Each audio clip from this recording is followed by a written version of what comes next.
몇 년 전 나는 한국의 한 시골에 위치한 대학교에 다니고 있었다. 그 학교는 산중턱에 위치해 있어 도시와는 동떨어진 느낌이 강했다. 특히 기숙사는 더욱 외딴 곳에 있었는데 기숙사로 가는 길은 오래된 나무 가우거진 숲을 지나야 했다. 기숙사에서는 매년 초가을 새로운 신입생들을 위한 환영 파티가 열리곤 했다. 그날도 마찬가지로 많은 학생들이 모여들어 새로운 친구들과 인사를 나누고 있었다. 그런데 몇몇 학생들이 유난히 흥미로운 이야기를 나누고 있었다.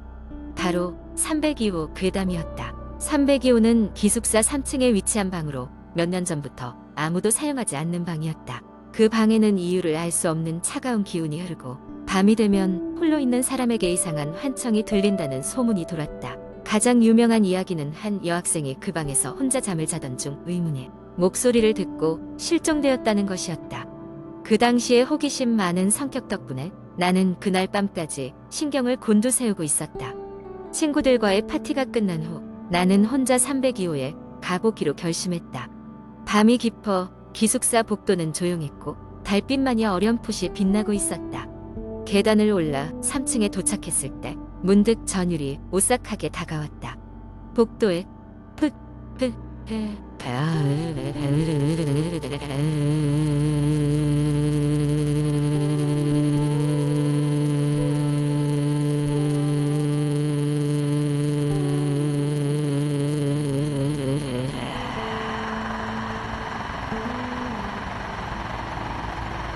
(302호) 문 앞에 불이 켜져 있는 것이 아닌가.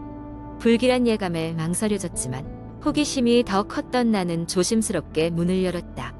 방 안은 생각보다 평범했고 아무도 없는 듯했다.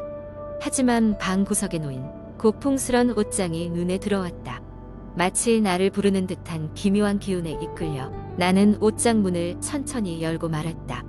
그 순간 차갑고 쓸쓸한 기운과 함께 격렬한 바람이 방 안을 휘젓기 시작했다. 옷장 안에는 낡고 누런 일기장이 있었고 어느새 그 일기장이 내 손에 쥐어져 있었다. 일기장에는 김지은이라는 이름과 함께 이상할 만큼 삐뚤어진 글씨로 이야기가 쓰여 있었다. 그녀는 기숙사 생활이 매우 외로웠고 누군가와 대화하고 싶은 마음에 302호에 들어가게 되었다고 했다.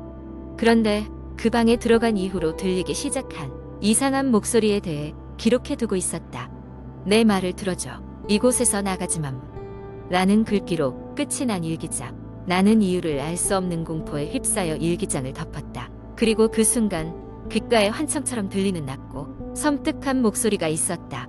나와 함께 있어줘. 깜짝 놀라 뒤돌아보았으나 방 안에는 나 외에 아무도 없었다.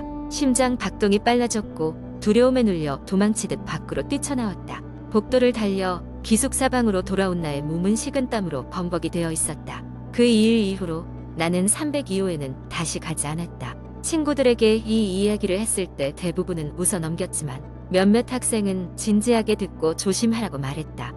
특히 그때 당시 실종된 여학생이 이름이 김지은이라는 것을 안 후로는 그 방에 대해 말하는 것조차 꺼리게 되었다. 세월이 지나 졸업을 하고 그 이후로 기숙사도 다른 사람들에게 넘어갔지만 302호는 여전히 닫힌 채로 있다고 들었다. 아직도 그 방에 들어간 사람은 없다고 하는데 혹시나 그 방을 지나게 되면 당신도 그 낮고 섬뜩한 목소리를 듣게 될지도 모른다. 나와 함께 있어줘 라는 그 목소리를 이 이야기는 그 누구도 사실 여부를 확인할 수 없다고 한다. 다만 듣는 이들에게 잠시나마 소름이 돋게 만드는 이야기로 남아있을 뿐이다. 밤에 이 이야기를 떠올리게 된다면 한 번쯤은 두리번거리며 주위를 잘 살펴보길 바란다.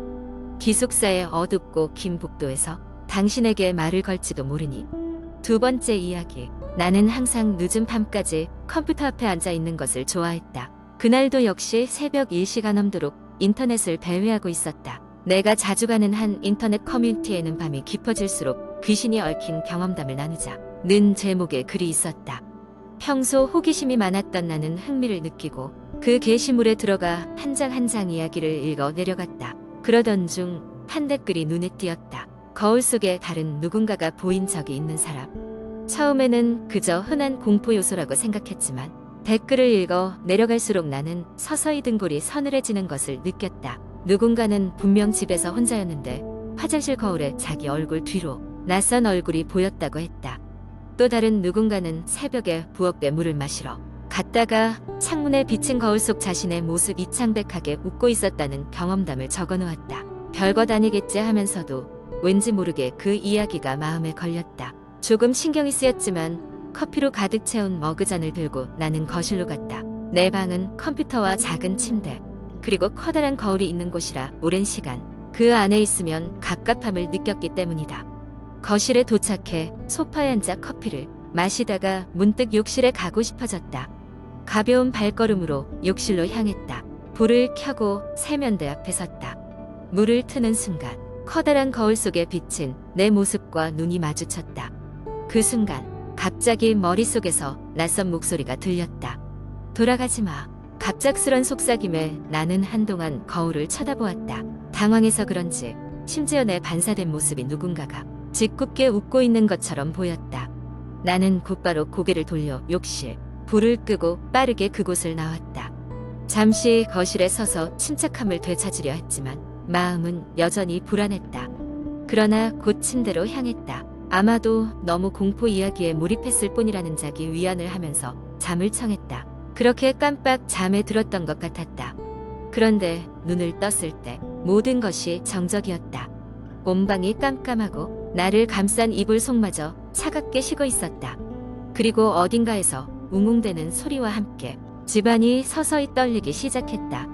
자리에서 일어난 나는 방 안을 둘러보았다. 느린 스텝으로 방을 빠져나가려고 했을 때 방문 뒤편에서 무언가가 내 머리에 스쳤다. 문을 스치며 지나가던 누군가가 있던 것 같았다. 하지만 방 안은 분명 나 혼자였다. 이지러져가는 밤의 중심에서 나는 다시금 그 커다란 거울 앞에 홀린 듯 섰다. 문득 그 거울에 비친 나의 모습이 진짜 난지 아니면 다른 누군가가 날 흉내내고 있는 것인지 알 수 없었다. 그렇게 거울 앞에 서 있던 순간 뒤에서 또 다시 그 목소리가 들려왔다. 여긴 너의 자리가 아니야? 그게 내가 기억하는 마지막 순간이었다. 다음 날 아침 나는 거실 소파 가운데에서 눈을 떴다. 분명 전날 밤 내 방에서 잠을 청했는데 말이다. 고개를 들었을 때 거실의 커다란 창문에 내 모습이 비쳤다.